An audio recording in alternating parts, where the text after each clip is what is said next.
अस्सलाम वालेकुम फ्रेंड्स। आज हम बात करेंगे कील, महासों और छाइयों के बारे में। ऑयली स्किन की वजह से कील, महासे और छाइयाँ बनती हैं। हार्मोन्स की खराबी की वजह से हमें जिल्द के मसाइल होते हैं। हार्मोन्स के बिगाड़ की वजह से इंसानी जिल्द चिकनी, ब्लैक हेड्स, एक्नी और दाग धब्बे बन जाते हैं। हार्मोन्स को तवाज़ुन में लाने के लिए फल और सब्जियों का इस्तेमाल करें।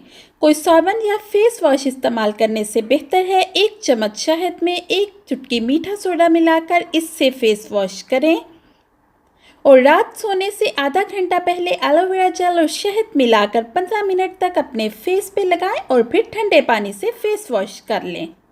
1 महीना लगातार इस्तेमाल करने से कील, महासे, छाइयाँ, दाग धब्बे सब खत्म हो जाएंगे।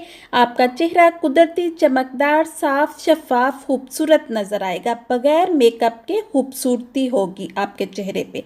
अगर आपको वीडियो अच्छी लगी है तो मेरे चैनल को सब्सक्राइब करें, मेरी वीडियो लाइक और शेयर करें।